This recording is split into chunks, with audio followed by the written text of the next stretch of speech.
Finisce qui Casteltermini Folgore, finisce 0-0.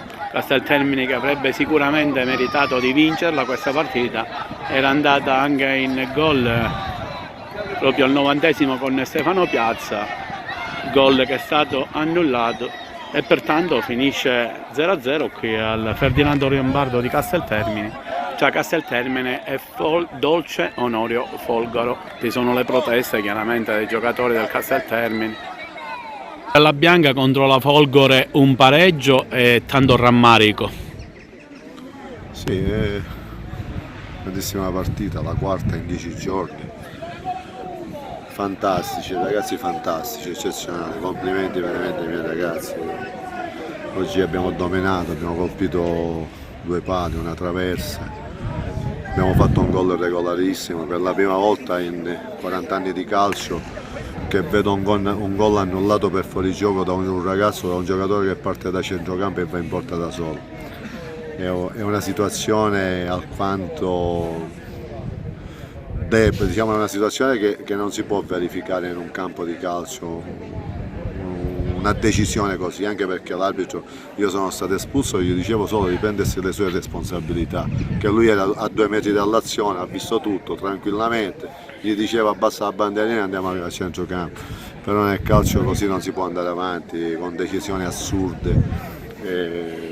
Le società spendono tantissimi soldi e l'impreparazione di questi soggetti, io li ho sempre difesi, mercoledì c'erano 2 rigori a favore noi contro l'Agas, come se vi state pensando, a fine partita li ho accompagnati con molta serenità, perché nel calcio possiamo sbagliare tutto.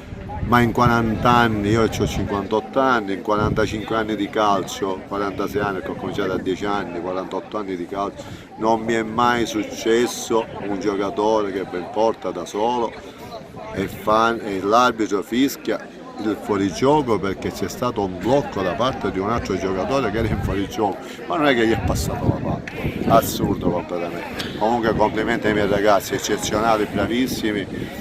Siete un gruppo fantastico che mi seguite alla grande, ci prenderemo sicuramente delle grandi soddisfazioni, perché non sempre potranno avvenire partite così.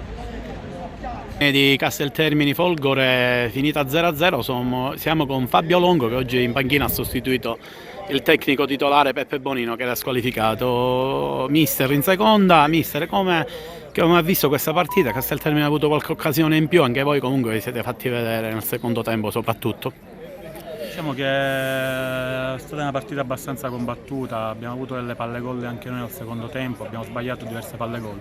Casteltermini ha avuto diverse palle, però penso che poi alla fine il pareggio sia giusto. Il Casteltermini recrimina molto su quell'azione, da grande sportivo che è Fabio Longo, una vita che gioca a calcio, come l'hai vista tu l'azione? Sinceramente ora mi diceva il mio compagno di squadra che era Cascio che c'è stato più un discorso di ostruzione perché ha preso una botta nel viso. L'arbitro l'ha visto, poi ha detto che era fuori gioco, non lo so, l'ho visto Stefano Piazza, c'è il vostro esterno che io conosco da una vita, che si è visto che è partito da lontano. Là è un attimo, non so che dire su questa palla, però giustamente forse non era da annullare totalmente.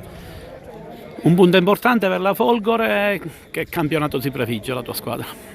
Una tranquilla salvezza in questo momento, poi valuteremo nei prossimi giorni.